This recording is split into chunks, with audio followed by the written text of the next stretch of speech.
Hi, welcome to Beginning Engineers. Today I'm going to be talking about SQL, SQL, Structured Query Language. Query the database. What is it? SQL is a computer language used to access data from a database, specifically a relational database management system, RDMS. The only thing you really need to know about this is that most modern day systems are relational databases. SQL is used for queries, which are searches, data updates. So imagine searching for something, Googling something, and then being able to change the result to make the result more accurate or up to date. Sometimes you do that in a database with SQL. You can use it to define data, so that will update the way data is stored or accessed. And you can use it to handle data access control. So who can access and or change different sets of data in the system. SQL is generally a declarative language, but there are some procedural elements. Procedural meaning there are steps or routines the program can follow. So there are times you are having SQL go off and do things on its own after being executed, but usually you're directly behind the wheel, so to speak. You're making the updates, you're making the searches. Okay, that's great. But if you don't have any background in SQL, at this point you're probably saying, what does that mean? Give me an example. If you call a company that supplied the warranty for your microwave because your microwave is having issues and you want it replaced or repaired, it's very likely that the employee you are talking to will ask for some sort of identification number to look up your warranty in the system. They will input that number into the system, and the system will use some sort of program, frequently called an API, to access the database record associated with your user ID. Your user ID is something called a primary key, so it makes the record of your warranty unique, but we'll focus on that more later. Then, what that API pulled for that employee to see, what that program pulled for that employee to see, will allow them to see the specifics of your warranty. So the call center employee, or perhaps a salesperson, they're using programs that are accessing the database records and making the data more visually appealing for them. However, technical analysts or engineers that work for the company will use SQL to access or modify large data sets from the database. And the way that data will look is shown in the table at the bottom. Believe it or not, the way SQL is shown when you access a database is very similar to how you see a table laid out in a PowerPoint or Excel document. What's the history of SQL? SQL was developed at IBM in the 1970s by Donald Chamberlain and Raymond Boyce after learning about the relational model from Ted Codd. So earlier when I said current databases are called relational databases, that's a more modern development. Relational databases replaced something called hierarchical databases. And as someone who's only worked with the modern database, I can't imagine the old setup. What makes the old hierarchical setup so strange is how data was linked together and the limitations of the data. So look at the rectangles I have on the right side of the slide and imagine those as data sets. Say a company had records on their employees in their old-fashioned hierarchical database. Using that system, a parent can be related to two children. So each child record can show the same parent in the database. That makes sense. That's good. A parent could have two children that also work for the same company. But where things get strange is this type of database, the older hierarchical database, cannot link a child to two different parents that work at the same company.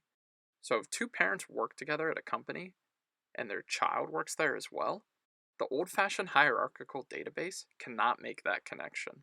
So one parent to many children was possible in the old database setup. That's called a one-to-many relationship.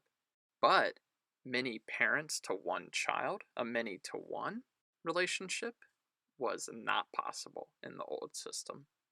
And it's really great that in this example we're talking about literal parents and literal children, because you'll hear the words parent and child used very frequently when discussing data. But typically you're not actually talking about parents and children. You're just talking about parent data and child data. But you'll say parent to child And you'll also say one to many to one, or many to many when talking about how data can be related. Talking about how data is related fits into the broad category of schema discussions, schema being the setup of your database and the data within it. So the first version of SQL was initially called SQL, spelled out SEQUEL, and that stands for Structured English Query Language. The acronym SQL already had a trademark that existed, so it was changed to SQL, and more often than not, I hear people say SQL as opposed to SQL, but you can say either, they're both acceptable. Relational Software Inc., which is now Oracle, a giant ERP company, also saw the potential of the concepts described above and developed their own version, hoping they could sell it to the Navy, the CIA, and other U.S. government agencies. In June of '79, they introduced the first commercially available implementation of SQL, Oracle V2, for VAX computers. By 1986, ANSI and ISO standard groups officially adopted the standard database language SQL language definition, of which new versions have come out since. So how do you actually write a query? SQL has a specific syntax that must be followed for the query to work as expected. The high-level SQL syntax is as follows, although not every single thing on the list has to be in the query. But if they are, they have to be in the order shown.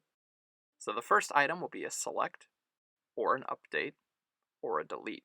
In a select query, probably the most common type of query, a select is how you specify what columns you want to see. So imagine you're looking at a table, but you only want to see a few of the columns. You would say select, and then you would call out each column with a comma in between to pull specific columns.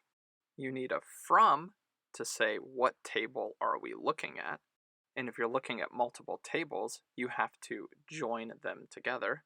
More on that later.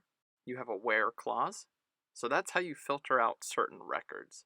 The select determines which columns you are looking at, but where clauses determine which rows, which records you are looking at. A group by clause is needed when you are using counts or sums or some other similar function. You have to tell SQL how you are grouping the data so that the count or the sum of a different column works. Having. So having is like the where clause, but for grouped items. In the beginning, you're not typically dealing with group bys and havings, so don't worry about them too much. Just know they exist. And order by. So this essentially sorts the data. Order by name. Order by age. Order by is just how you determine what the top record shown is and what the bottom record shown is. So for example, let's say our entire table was the table shown on the left. By using the following query, you would only pull the table shown on the right. So the query is select customer name, comma, exclusions from 2020 MX5, I'm pretending that's the type of microwave, warranties. So this table is just for the 2020 MX5 warranties with no lock. A no lock is a way that you can make your queries more efficient. Where, so this means we're not going to pull all the records, only those records that meet this criteria, where effective equals Y. So what warranties still apply? If you wanted to know more than just the customer name and their warranty exclusions, you can add any other column in as long as you call out the correct column name and make sure there's a comma as well. So for example, if you wanted to see the start date on the warranty, you could add that into the query. So now it's select customer name, start date, and exclusions from 2020 MX5 warranties. Again, still with the no lock and where effective equals Y, which is why Jason Popcorn, his warranty is not showing, because effective is N for that record, so the warranty is no longer good. More often than not with SQL, you're pulling data from multiple database tables, so you have to use something called a join. Let's take a look at an example.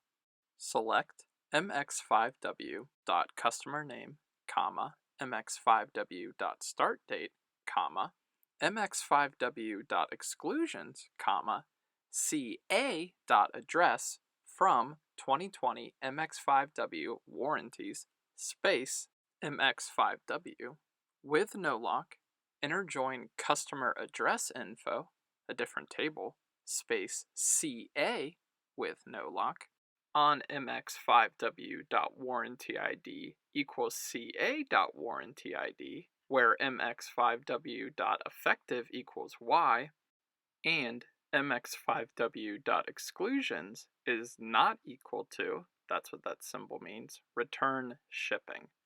So something you may have noticed with this query is that instead of just calling out the column names, there are letters with a period between the column names.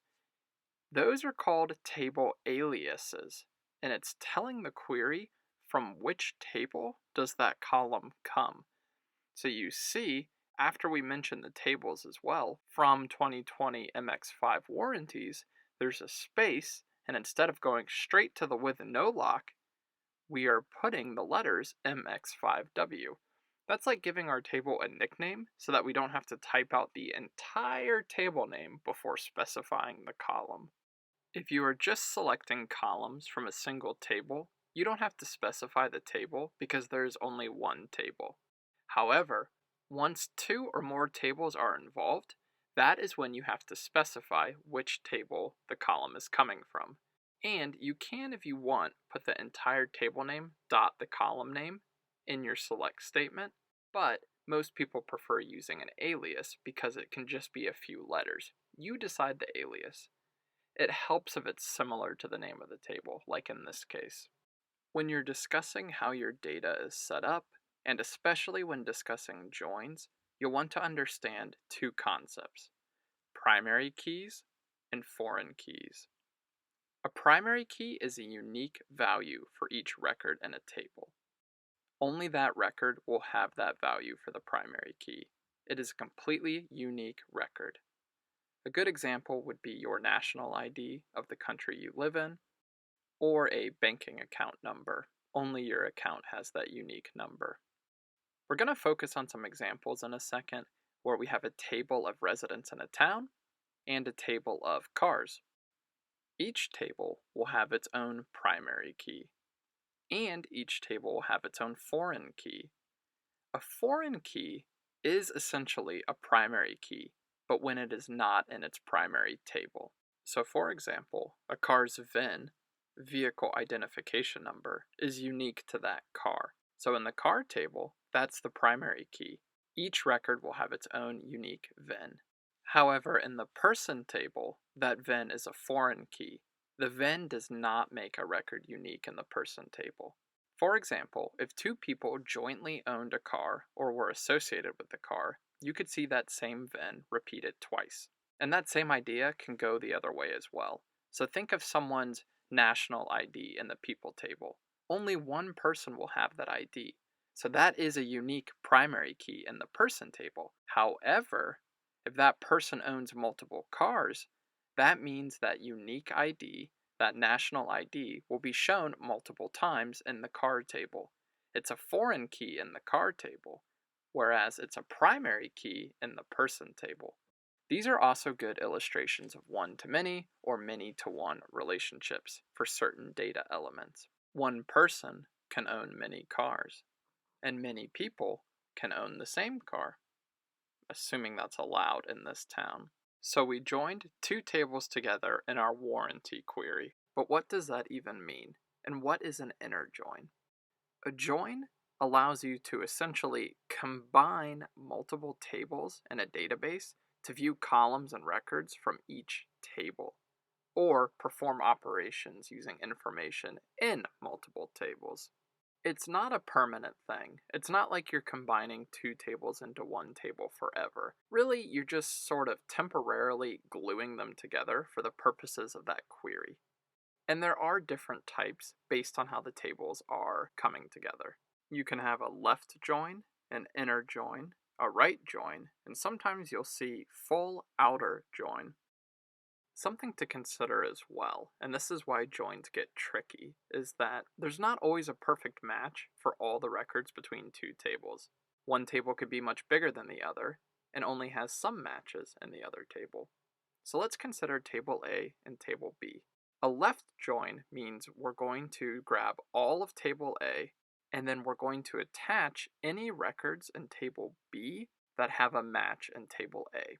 It's very typical for joins you see a Venn diagram, but I honestly think the Venn diagram is a bit confusing. I think these squares do better justice to the idea of what is happening. So for example, let's say that table A does have more records than table B in our left join example. So the black box in the bottom left. See how table A is attached to table B, but because table B has less records, they're not connected on the whole right side of table A. That means that if you do this query, this left join with table A and B, there's going to be some records of table A that have no matching table B records. Those results for those records will be null in the table B columns. Null is even more nothing than zero or blank. Null means it doesn't even exist, which is kind of hard to understand at first, but think about it. There's no table B for those table A records, so there's nothing there. It's null. Let's use a practical example to make it easier to understand. Let's say that table A is a record of all people that live in your town. Let's say you live in a small town. Table B are records of all cars listed to people, so individuals in your town, not cars owned by companies or dealerships. Table B is cars owned by people, and table A is all people. So starting with table A and then joining it to table B, a left join in this case, we would need something in table B that also exists in table A. So let's say, for example, in table B, each record has the national ID of the person that owns the vehicle. In table A, the person's national ID would be a primary key, because each person only has one unique national ID that associates with them only.